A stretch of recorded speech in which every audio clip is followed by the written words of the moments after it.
Welcome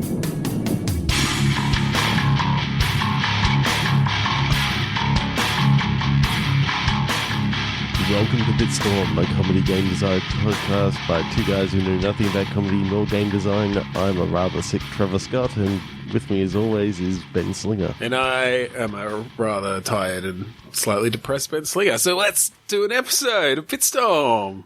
Yay. Yeah, it's going to be a good one. Well, I won't ask how you are because you just told us right off the bat. Yeah, not feeling great. We're going to cheer ourselves up with some click pitch. I'll tell everyone about laughing. it. Oh, yeah. It's going to be fucking fantastic. Great. So, Click Pitch is a game. For those who haven't listened to us before, it is a game where we each have a random word generator in front of us, and on the count of 3, 2, 1, click, we will each get a new word, and we're going to read those words with our brains, and then we're going to put them together into a game design. And tonight, it may very well suck because our brains are not functioning correctly, but hopefully it'll be funny anyway. Listen on, listener. It may be funny in an awkward sense in that we're not actually, able to come up with ideas. Hopefully, yeah, it's going to be funny in that British The Office sense where you're just cringing at how awkward this episode is. It's a train wreck the entire time, yeah. And there's 15 seconds of pausing. So it's satirical. That's what we're going with. It's actually satirical. This is the first episode that I'll put out without an edit. Totally. Yep. We're commenting on the awkward state of unprofessional podcasters. That's what it is. Yep, sounds awesome. 3, 2, 1, click. All right, and my internet's not working. That's fine. Overall. Something.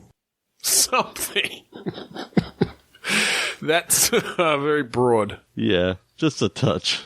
Something overall. Well, I was thinking overall as in like the clothing item, like an overall. Something. Something. Can we kind of deconstruct that a little bit? What's coming to my head? Something is in overalls. Yep. The something is like a MacGuffin, and that MacGuffin may just be a pair of like golden overalls or something like that. Overalls. It's like the Golden Fleece. Yeah. It's like a Greek epic to get the golden overalls. Yeah. Well, so it's a modern day take. God of War, so. Yeah, but I'm thinking it's a modern day take on like, you know how you got that TV show American Gods? Yes. How you got all the sort of new gods versus the old gods and that sort of stuff. Yes. I'm thinking based on Neil Gaiman's of like book. This action adventure in which you play something similar to maybe the God of War, and you're doing, or maybe it's even Jason and the Argonauts or something like that, and you're going for the Golden Fleece. Yeah. But it's in modern day. Case, it's the golden overall. So you're going through like, cities and workplaces and building sites and all this sort of stuff. Okay. So what do you remember of that story? That was the one with the sirens, right? Yep. I searched for Golden Fleece and got Golden Fleece insulation, 1 star. Let's not go with them. Don't use golden fleeces. Fleeces? There's a hotel. Yeah, well, there you go. Don't use it as insulation. Do you think that's what Jason wanted it for? He just was at his place was definitely cold. A Greek mythology sort of thing. So yeah, it's Greek mythology. It's Jason and the legendary Golden Fleece. Yeah, so we're going to make it Australian, and he's just Jace. Yep. And he's Argos. Jason is Argos. So yeah, look. We're just going to have to make up the story because I don't know enough of the actual story to reference it. Okay, so I'm reading here that the story takes place in the era before the Trojan War. So I think one of the things that you see at the very start is like he's looking through a convenience store. Okay. And he sees like Trojan condoms. Right. And he's like, no, it's not. I'm not ready for that yet. Yeah. And just like just being able to hit a few funny little things, little winks like that. Totally. You see like Zeus, the god of lightning or whatever, and he's like, it's a brand of iPhone charger. Yeah. Yeah. Yeah, so I like that it's almost it's not, we're not being obvious about it necessarily. It's kind of like all those remakes, like modern day remakes of Shakespeare plays and stuff, like whatever it was, the Amanda Bynes in She's the Man. She's the Man was fucking whatever it was, because I don't know Shakespeare, but this is God, this is that for and 10 Things I Had About You was Taming of the Shrew. Taming of the Shrew, All yeah. that stuff. 12th Night. She's the Man was 12th Night. Thank you, Google. Okay. So right, let's just talk about the general way this will work then. So there's this hero Jace in Melbourne, and so what is he already a hero when he starts? I think he's just a regular sort of guy, and his mates have sent him down the shops to pick up like a 6-pack and some ciggies or something like that. They've sent him down to pick up a 6-pack of Golden Fleece. It's a new microbrewery. Well, maybe golden overalls. Right, and we did say it's like a the MacGuffin is literally a microbrew beer. All right. So the 6-pack that he's got to go pick up is the mystical thing. I like a Golden Fleece. Obviously, rolls off the tongue better. So let's take overalls to mean he's like a tradie. Okay, that is in his overalls. He's in his overalls. They go to tell him to pick up some Golden Fleece, a 6-pack of Golden Fleece, and that's the quest. And the first place that he goes to, they're out. They're out. It's like been super popular. It turns out that actually it has special powers. That's just really fucking popular. Yeah, and he's basically a la what's it called? Jingle All the Way. There's someone else trying to pick up the 6-pack while he's there. Right. Okay. So they fight against each other and that sort of stuff. Yeah. Now whether the fighting is actual fist fighting or whether it turns into like magical fucking fighting.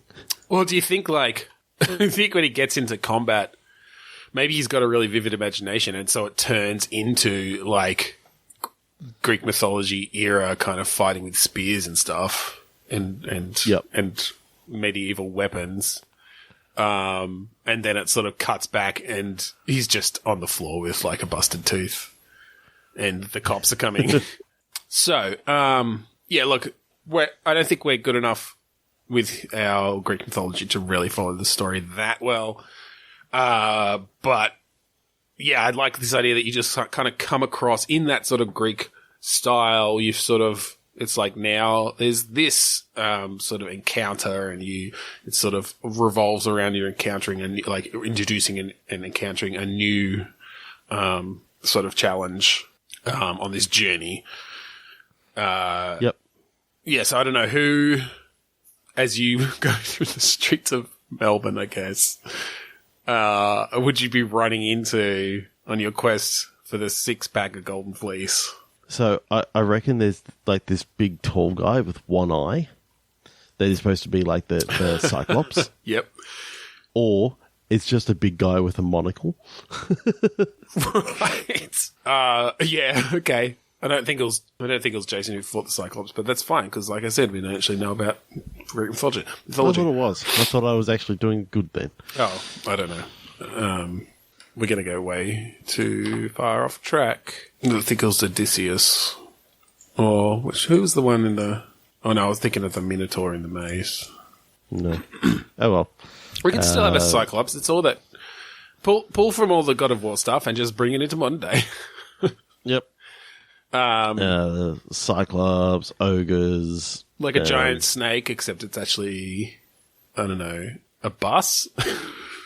Or just an actual snake, since we're in Australia, and it's like, comes out of a fucking public toilet or something. Mm-hmm. So I'm thinking what I like about like God of War is that the set pieces are sort of structured in such a way that it feels kind of open worldy, but it's not really. It's sort of like you are being led from one place to another. Yep. So I'd like it if the set pieces that you're sort of going through was leading you pretty much down a path of, okay, this particular bottle didn't have the microbrew that you wanted. So basically, here's the path down to the next one, and how he works out where the next path is basically he uses Google Maps or whatever. Yeah. So is it just walking, or is there driving and stuff? Like, how are you getting around? Because maybe you can jump on a tram. Maybe that's your fast travel. Yeah, it could be. The tram stops. Ding ding. You got that classic like tram sound that plays. You get a little, animation of the tram leaving the stop with you on it. As you get a call from your mate saying, "Where the fuck are you? Need that beer. Sobering up." I think Luna Park should be a creature. The giant mouth. I think that should be like literally a massive set piece. Yeah. Well, this is the thing. In that you could actually have like an entire battle. You'd have an entire battle on like the Mad Mouse. Yeah, totally. But I was thinking like the mouth itself is a creature. Because particularly if we're taking this into his like imagination, or maybe he's just stoned. Like maybe he's on a drug fueled quest for this Golden Fleece 6-pack, and that's where all the combat and stuff comes from. Mm-hmm. So yeah, you see the snake that comes out of the fucking shitter turn into this giant serpent that, I don't know, fires feces at you from its mouth. Oh God. But yeah, he gets to Luna Park and the thing starts talking to him and comes to life, and you have to fight all of its minions on the Mad Mouse, and occasionally it tries to like fucking eat you, and yeah. Just go around all these Melbourne landmarks. I'm just wondering, like, who's actually going to play like the sirens? Maybe there's just a band. Maybe he finds himself. That's how we can sort of represent the live music scene. It's like Jesse and the Sirens, and they're playing, I don't know, Festival Hall, because that's where I went for all my fucking shows. It's no longer there, dude. They're playing. That's right. That's so sad. Well, this is a period. Anyway, it's a period piece. Anyway, like I'm just picturing, like you're down in St Kilda, at Luna Park. Oh right, so you think you just go next door to the Palace or whatever? To the Palais. Or the Palais. Yeah. Oh, that's pretty cool. Fine. What sort of like fighting are you picturing? Oh, I think it's just God of War ripoff. New or old? Well, I haven't played the new one, so I don't know. Because they are very different. I don't know. Maybe just just some sort of third person. So new. Yep. Yeah, newish. I mean, the original was third person too. It was just fixed camera, right? Like, I haven't. It was like well above.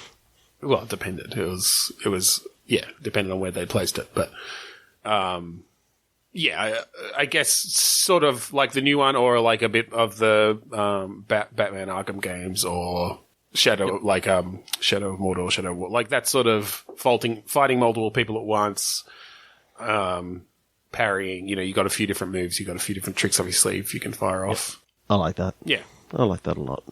Yeah, I think that was a really good idea that we didn't do justice to, but I'm not going to apologise for it. So 3, 2, 1, click. 3, 2, 1, click. Mankind. Oh shit. Genocide. Oh no. Yeah, there was a reason why I held out to say mine second that time. Yeah. I was like, all right. please don't be certain words. Please don't be certain words. So how much do you know about the Adventures? No, we're not going to go down that direction. All right, this could get interesting. Well, so to avoid some of the sketchy implications around this and the types of people who would cause this sort of thing to come about, maybe we actually what this is a game set after some sort of genocide that has wiped out all of mankind. And so you're like the last human alive? I don't think you play a human. I think you play maybe a robot. Maybe it's like set in the future and you kind of wake up off your charging station one day, ready to... Well, now that just sounds like Rumu. Either Rumu or Wally. Yeah, or Wally. Yeah, but I'm thinking of a more of a sudden thing. It may not even be an intentional genocide. Maybe it's just like some celestial event that decimates organic matter, just like comes blasting through the solar system. And okay, everyone... so you're sort of saying that it's like solar flares that have gone pretty crazy, decimated the ozone layer, and therefore, like, all human beings were just burnt to a crisp. Well, no, I don't think it goes even... Because that would have so much environmental impact. I think it's literally just... I don't know. There was some... there was some alien war 5,000 light years away, or more than that, whatever. 5 billion light years away. I don't know. How big is the universe? Whatever. 5 billion light years away, where they set off this organic matter destroying weapon, and it won them the war, but little did they know the, like, sort of shockwave from that was just head out into the universe in every direction in a huge expanding sphere, and obliterated life. It has actually for the last 5 billion years been obliterating any life in the universe that it comes across. It's finally reached Earth, and it literally just like disintegrates organic life and leaves everything else intact. And so. So is there just like a fuckload of bones? Just I think like it's just piles of bones? maybe just dust. Well, no, it would be going a bit too Rumu to say that you then just go around having to you learn after you clean the first 3 piles of dust that they're actually your former owners. But no, I think maybe you're more of a humanoid robot or something. Like this is a relatively...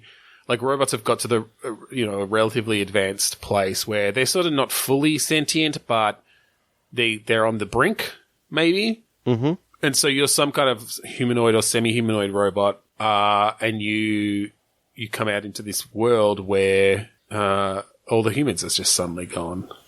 My mind keeps on coming back to Red Dwarf. Okay. Just because of the whole coming out of stasis, and there's just piles of dust everywhere, and I'm just thinking, what you need a sort of companion. So I'm thinking, do you have like a robot companion? Do you have a hologram? Do you have like a being that's evolved from a cat? Well, I don't think we go. I don't think we go that much of an homage, but well, maybe it is a human. Maybe it's that. Just to make it slightly more interesting, maybe you are somehow the one human that was shielded from it in some way. You happened to be sleeping in a Faraday cage, or... I've got it. So he's going shopping for like fallout shelters. Okay. And basically goes down to like Big Joe's fallout shelter shop, and Big Joe locks him inside. Locks him in. He's like, look, it's fully reinforced, 30-ply steel door. That's how steel's sold, right? In ply. Yeah. 30-ply steel door. And nothing. suddenly, and it's like, and, not even 10 nuclear blasts could, you wouldn't feel, it's like, Big Joe, you there? He like unlocks it and comes out, and Big Joe's just gone. And just everyone's gone. And that's where the game starts. And I'm just imagining that he's thinking, was this the Rapture and I just got missed? Yeah, well, yeah. So, like, you could still have other people who just happen to be in similar situations, but there's not as many that would have possibly been in a fallout shelter at the time. No, I think it has to be full on lead line. Like maybe there's a like designated survivor situation. Where there was someone in, like, the president's fallout shelter while, some big meeting was going on. And so you eventually find, some government official who is 500th down the line to become president, but is now just bumbling their way around. Although, I don't know. I mean, I think it makes sense in a game like this that you do eventually run into another human, but I still like the idea of it being a relatively advanced sort of world, and so, yeah, you do, like, there are robots that run everything, like, there's not much in the way of menial labor anymore because it's all done by robots. So you don't end up this world doesn't end up falling into disrepair, right? No, it's maintained by these robots, and so it's sort of not that typical, because you could set this game could be set over fucking 30, 40, 50 years. Like, it could be a sort of epic game of this person's life after this event. Oh, definitely. And maybe they do eventually find someone, but it's literally not for 20 years. Like, that's how few people survived. And we just keep dipping back into their life, periodically for these interesting narrative moments and quests and adventures. And, we'll obviously put some gameplay in there, but yeah, right, throughout I'm this. imagining that this guy actually has to choose where he's going to live and, try to befriend some robots to actually become, to be his confidants and I don't know if you meant this, but it could be interesting to put a bit of a sim style thing on it.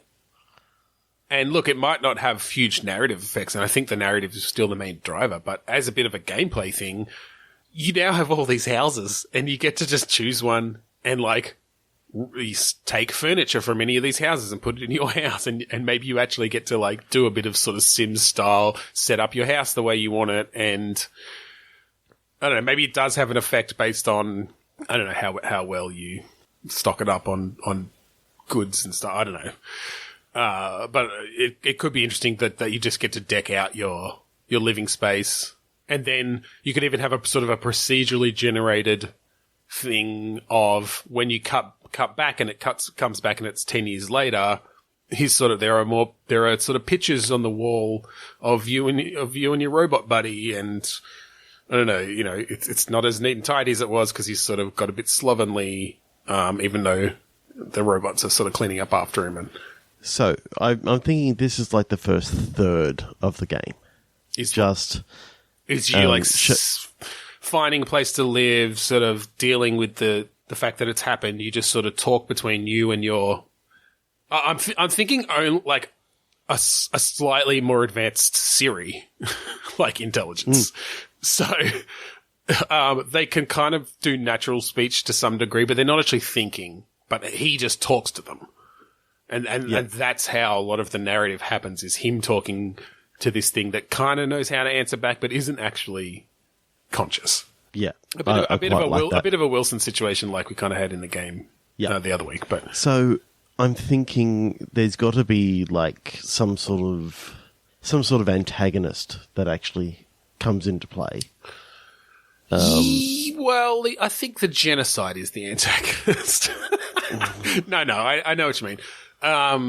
Yeah, I almost don't want to make it too dramatic in that sense. Like, obviously there needs to be some sort of story and things to deal with. You want it sort of small scale then? Yeah.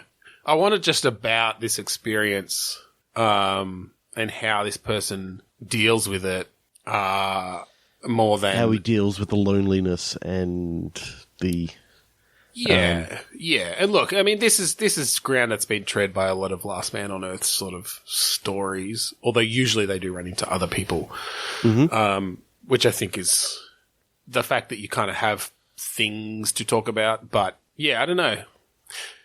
Look, that does make it hard to actually give gameplay. I think it's a narrative challenge. So maybe we need to bring in some fucking space monsters or something. Maybe the aliens show up. Space monsters, or just small mini games of when he cries himself to sleep every night masturbating. And it's in there. 3, 2,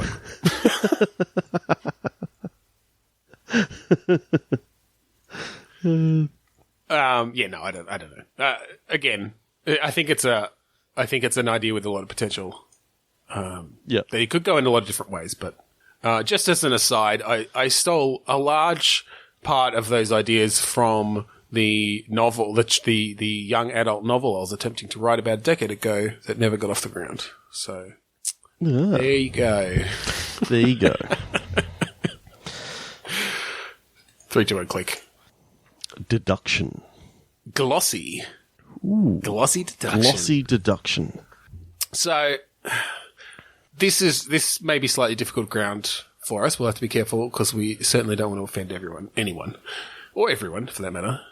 But I immediately got a sort of almost a Legally Blonde vibe of someone who is very into like beauty, but they're and sort of comes across as very a bit ditzy. It doesn't have to be a woman; it could be a man. Either way, but someone who comes off as vain and a bit ditzy, but they're doing like investigative work and they're actually kick ass at it. Okay, cool.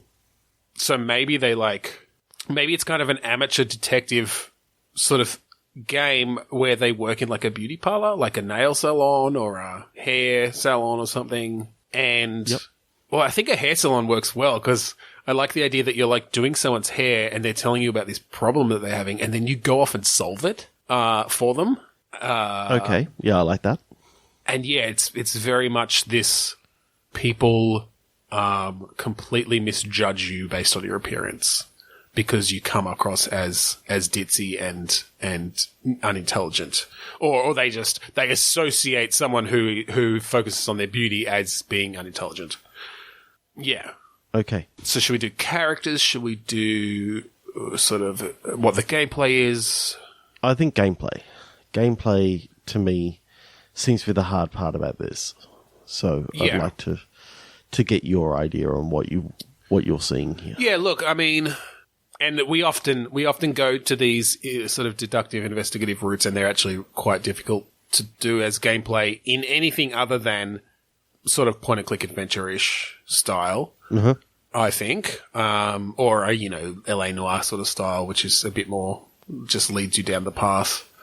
I don't know. I mean, point and click adventure stands out just because it's one of my favorite genres. Yeah.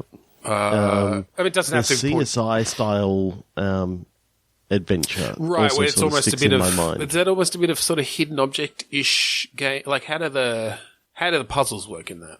Because I've never actually really played any of them. You sort of just had to turn up. You just had to a place. You and just then, had to turn then up. Sort of click. And then click on the hotspots and then choose the right tool to use. So what I'm sort of seeing is that you've got your tools of like all your hairdressing tools. So you've got scissors, you've got combs. Yeah, you've got like your mousse, your spray, your water spray, your fucking little foil things for doing highlights or whatever it is. Yeah, you got dye. Right. Which you may actually be able to use some of your dye to actually sort of uncover messages or something like that. Yeah. Yeah, okay, I like that because we could keep the gameplay relatively simple, but the challenge comes from which of these unconventional tools do you actually use in this situation to solve this? I kind of like the idea that, how to like kill lice and all that sort of stuff, they had like a UV light sort of set up in a lot of these hairdressers that they could stick bits and pieces in or a solution. I'm picturing that they've either got the solution or they've got a UV lamp to like right. It's what they used to look for. Yeah. So you thinking this is full on CSI-ish sort of work, or is it more around talking to people and viewing the crime scenes or whatever, or the different locations? I think you can have both. Which, I mean, CSI had both anyway. Yeah. Had the sort of, you had to talk to people, had to uncover evidence so that you could unlock different parts of the dialogue there was tree. at least one fairly good Sherlock Holmes game that had a similar sort of thing as well, where you walk around to the different locations and, you just have to find the different pieces of evidence and stuff, and then he kind of puts them together. As you click on something, she starts formulating an idea in her mind, and you hear like the internal dialogue of what she's reasoning based off of this, and you can kind of make connections or something yourself, or based off of she's sort of going, I wonder what this is for, and then you could have like a pretty cool like notebook sort of thing in which you could actually link things together. I love the idea. Clues together and that sort of stuff. And again, I hope we're not being sexist or anything here. I really think that this is an empowering role. But I like the idea that on this notepad, it's this very, like, feminine style writing, and she, like, does, like, little love hearts above the eyes and stuff. But, you know, she's writing down the facts of this fucking, I don't know, robbery or whatever. Grisly murder or something like that. Yeah, I mean, I think maybe eventually you get to some sort of murder, but I think a lot of it is just kind of helping out your neighborhood. Like, in sort of a way, in, like, you know, in something like Luke Cage or whatever, like the barbershop is and I mean, that's sort of a particularly black culture thing, but the barbershop is sort of the center of the community, and people go, you know, people trust the barber and stuff. I think it's sort of that in a sense, like, you get to know these people in your community, and when they have a problem, she goes off and solves it for them.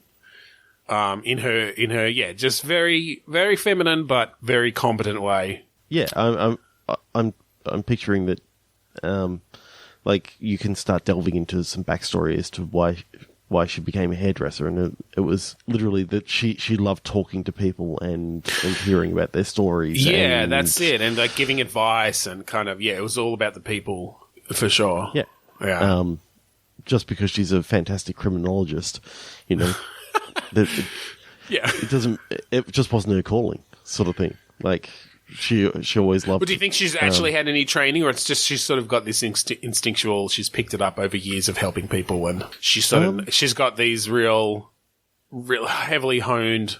I mean, I guess sort of street smarts, but you know, she just, you know, it's not that we're certainly not saying that she's stupid. That's like the whole point is. People misjudge her as not being intelligent, but actually she reads a whole lot. Like, maybe she's just got a real interest in criminology or in forensic science or something. And so she's I gleaned quite like the idea that. that she used to work as like a investigator for like, or her dad was an investigator or something like that. Okay, yeah, that could work. Like, and she's picked up. Kind of like a Veronica Mars sort of character. Yeah. Geez, I love that show. God, it is very reminds good. me I need to go back and watch it. I love Veronica Mars.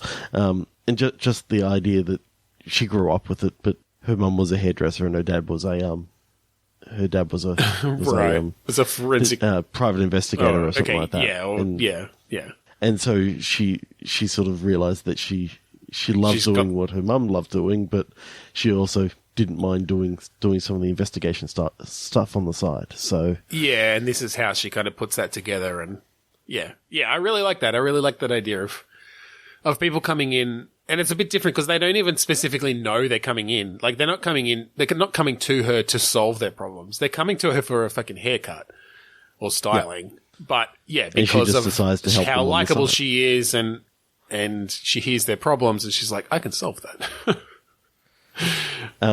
Do you think she tells them, or is it like a real selfless kind of, they never know that it's her sort of thing? I think it's a selfless. They'll never know that it's her. You know, maybe the word does start getting out throughout the game, or.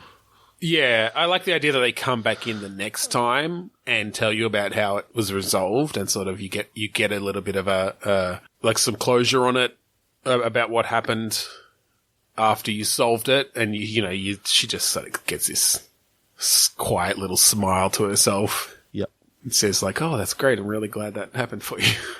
I'm just now trying to wonder, the sort of stories that you could go down. Like, you could start off with like. This woman's dog gets dog-napped, and... Yeah, I think at the beginning they are fairly small things, and then maybe you get into, like, a fucking, like, this woman's in an abusive relationship, and the guy has taken her kids or something, and so it's... So you're able to... where the stakes are a lot higher and it's a lot more serious, and you manage to, track him down and call the cops on him or whatever, or and then stop him when he runs away by fucking stabbing him in the arm with your scissors, or burning him with some hair curlers. I don't know. And then could even go further to like maybe at the end it is some murder investigation, and someone literally does come to you because your reputation by then has managed to leak out, and the police are failing, and the big case is sort of this murder. Yeah, that's cool. I really like that a lot. I like that. 3 to 1 click. I think maybe her name should be Glossy. Yep, because we didn't really hit that, did we?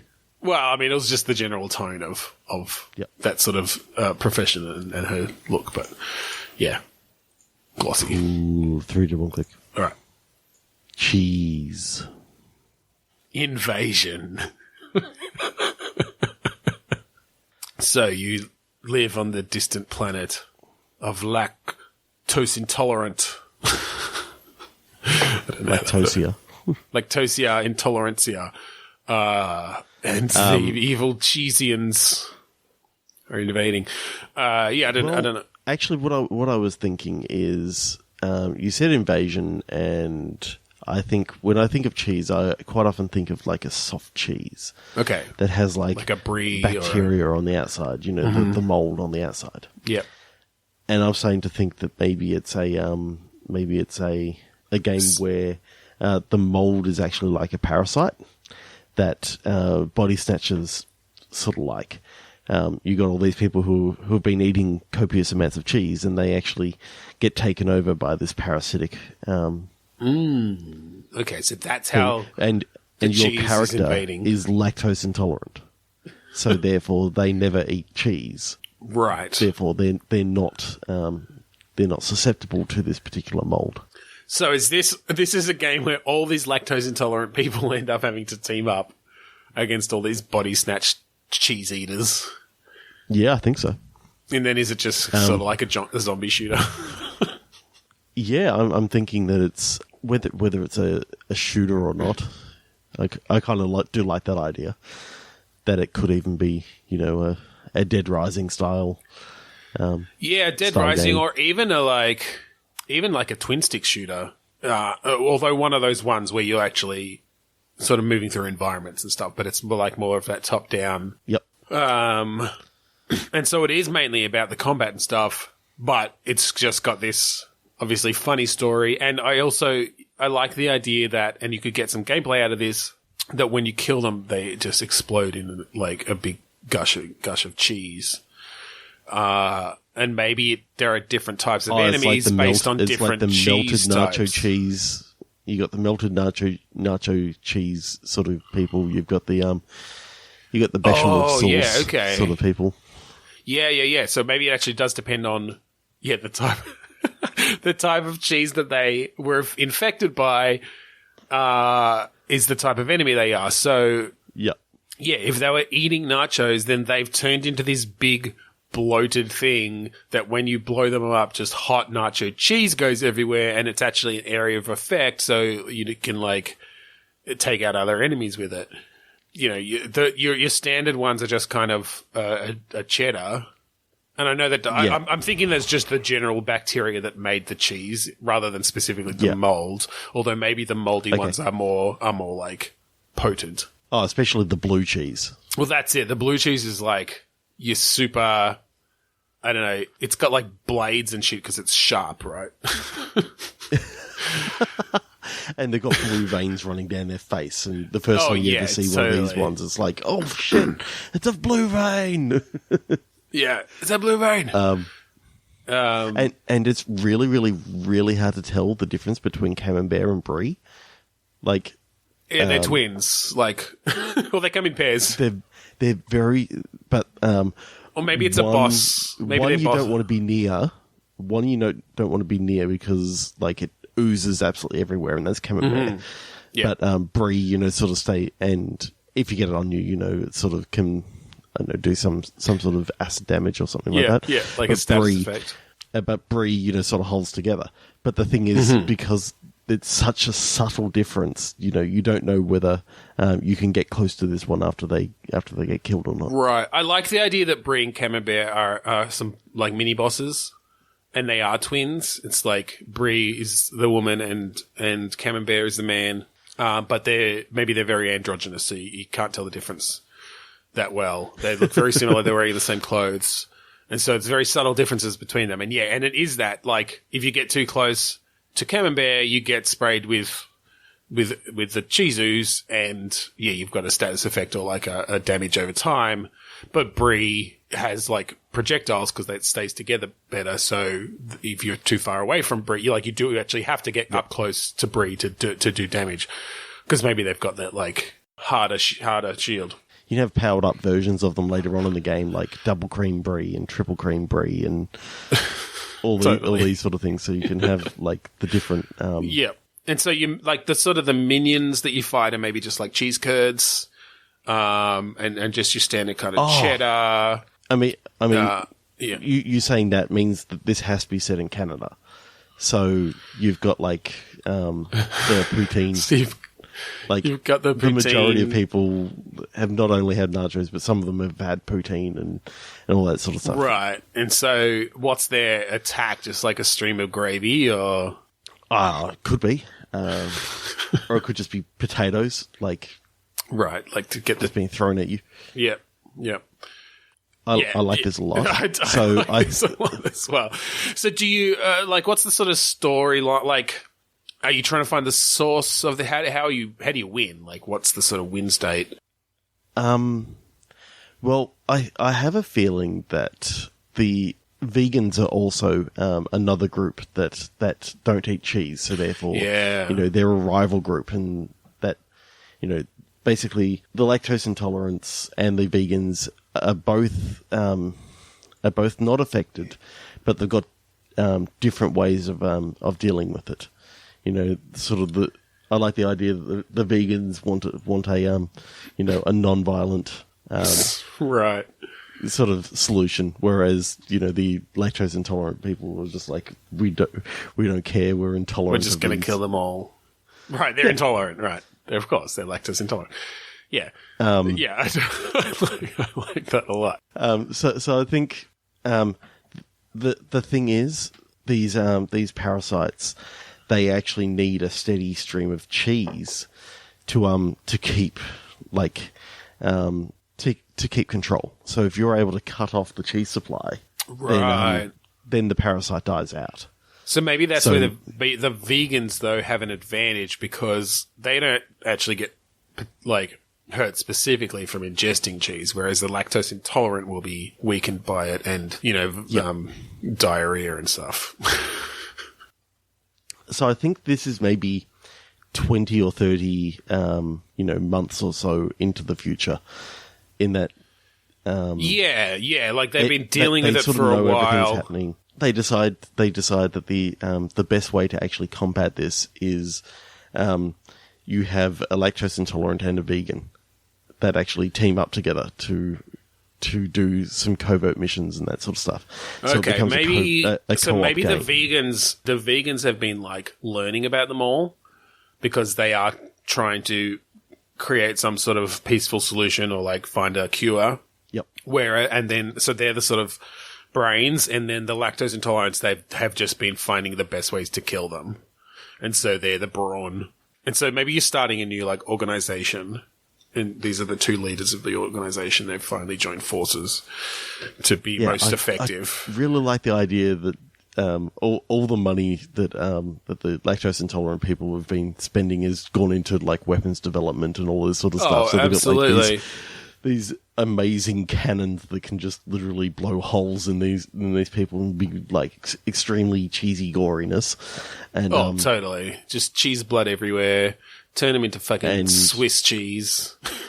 And the vegans, they've come up with some amazing tactics and that sort of stuff. Tactics and tech, I think, that's not specifically the sort of weaponized. Is more stunning and and maybe they've even subduing. Maybe they even have partial cures where or at least it suppresses the cheese bacteria in that human for a while, and so they they walk around in a daze or whatever.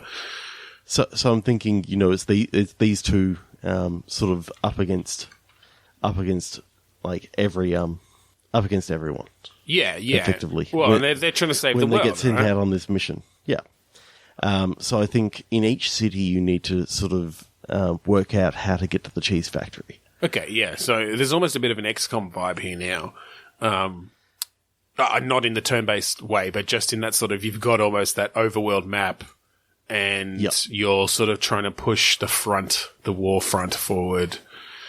Yeah, and effectively, if you can manage to stem the outbreak within an area, you open up a whole heap of Resources and area stuff. in which you've now got a whole heap of people that are going to come and join your cause and help get you better tech as you go and that sort of stuff.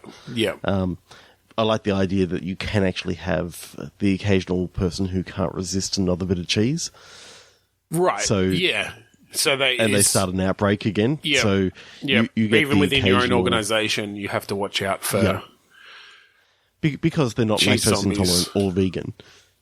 So you got to be very careful in that. Or they're you just can on the have- edge. They're wavering. They're only slightly intolerant, or they haven't fully bought into the vegan philosophy. Yeah. They've actually gone vegetarian. Yeah, they've now, gone and it's vegetarian. Like, no. Even worse, pescatarian.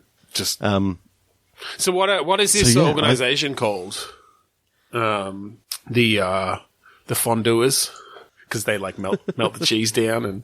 We're bad at these sort of names. I you know, but there's so many cheese puns that we're failing at.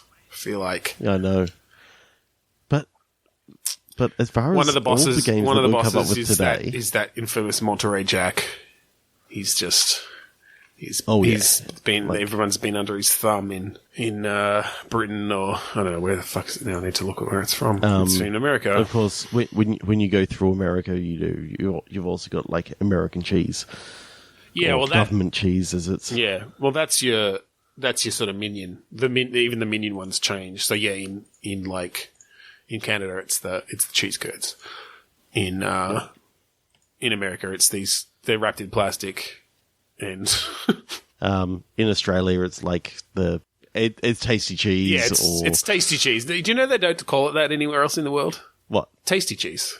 Don't they? Erica thinks it's ridiculous. Like it's so funny that we just call it tasty cheese. Like that's it's a description of it. It's cheddar. Yeah. It's just it's a different variety of cheddar. Yeah, I think it is, but yeah.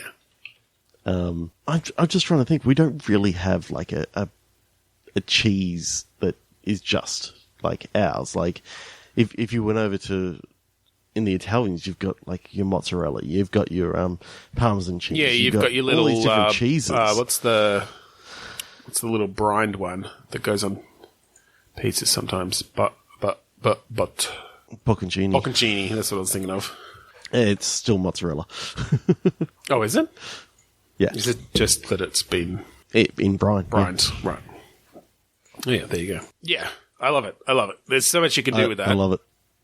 I feel like this is the episode of fantastic ideas that we're not doing justice to because of our failure to pun. Well, I know that was actually that was pretty okay. damn That good. was pretty good. Very doing good. All right. Gibberish Protein. protein. So gibberish comes from because I'm sort of thinking is there something around gibberish that is around like being afraid? I don't know. No, I guess not. I'm thinking that this is set in England, Okay. and it's set around like. Remember, I think it was back in the 90s. There was like all these reports of mad cow disease. Yes. So It I'm was a bit thinking later that than that, actually. But, well, maybe not. Oh, was I it? don't know. I feel like it was the 2000s, but Okay. Basically, you got mad cow disease. People who have been infected with this stuff start speaking gibberish. So it's set in England. Yep. You've got you've worked out that there's a plot to actually by I think like a James Bond-ish villain to basically he's causing all these people to like get mad cow disease so that like he can take over all of the United Kingdom. okay. So before it's too late, I think you find out that you've had a little bit of it, and you may be infected, and you're basically on a race against the clock to sort of defeat this guy before you lose your mind completely. So you could have some of those. Basically, as you go, you start not being able to communicate as easily, and I don't know. I thought if you remember Far Cry 2, where at the very start of the game you get malaria, and then you got to deal with things that happen throughout the entire game. Yep. I think the idea that you get mad cow disease and you're in the early stages of it, and Yeah. know, Okay. So it's kind of a ticking clock sort of thing from the beginning, and it's a narrative. We use it as a narrative device to kind of put some stakes on it. I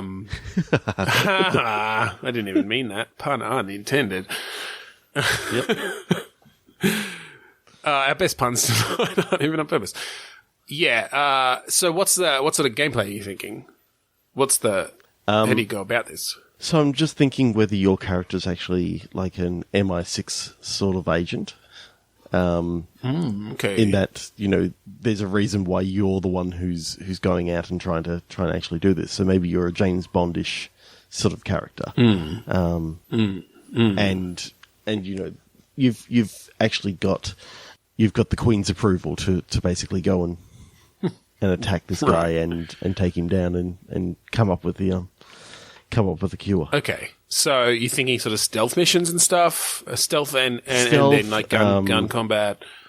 Gun combat, and things can go awry, and you can have big set pieces. And then I think basically, I think maybe this is obviously a particularly virulent and particularly damaging form of mad cow disease, and so it can affect you at different times and sort of take over your nervous system for a second. So you have moments, as part of this set pieces where it's like, oh, like the left side of my body stopped working.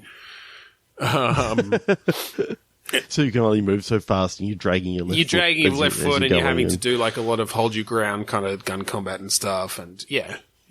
Right at the very start, you brought into say it is actually James Bond. Yeah. You brought into M's office, and they turn on the screen, and there's the Queen there, and she's talking. She starts talking gibberish, and all of a sudden, you realise that the Queen is actually infected. The Queen is being infected. So, yeah. So you're really, because she does steak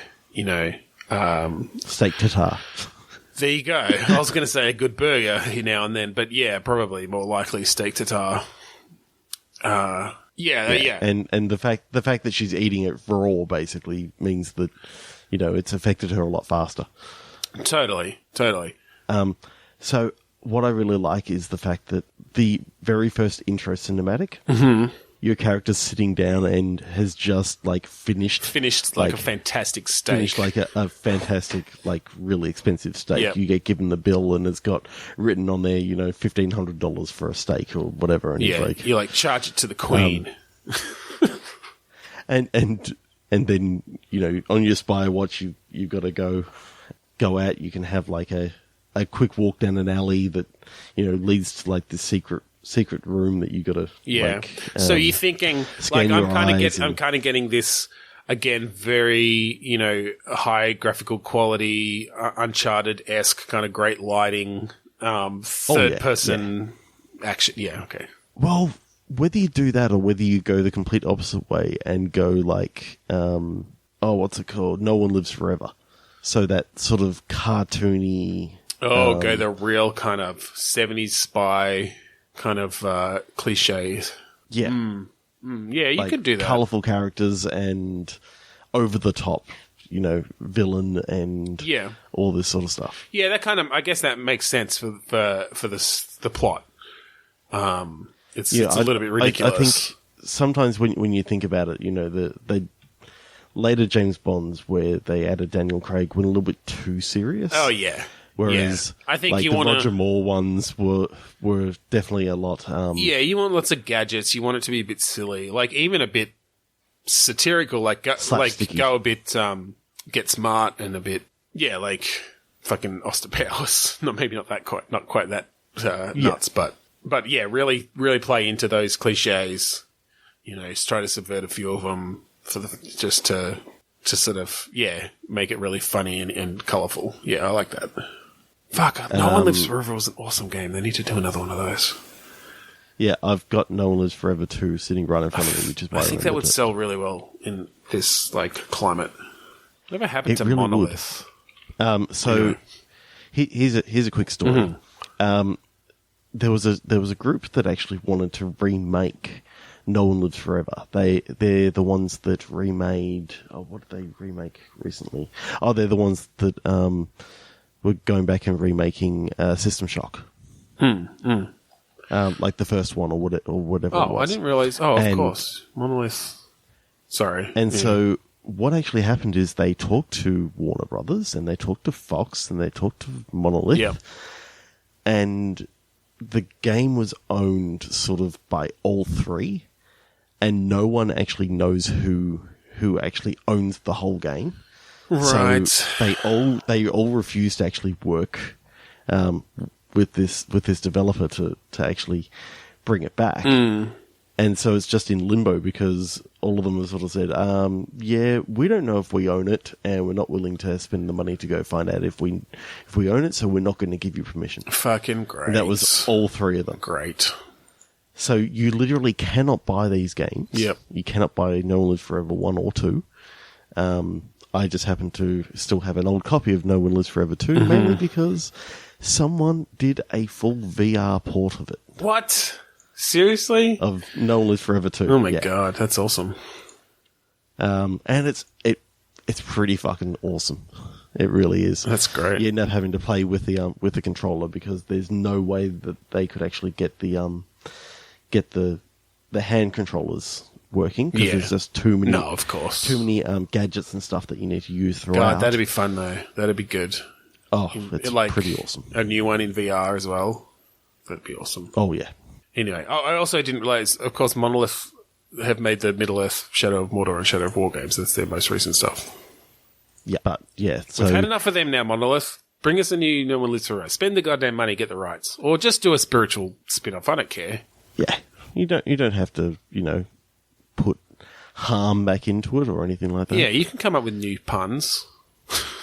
Yeah. So yeah, that would be awesome. I like the idea of going down that route and probably not having it in VR for this time. No, I don't think so. I think it is either a first or third person. Yeah, I like that a lot.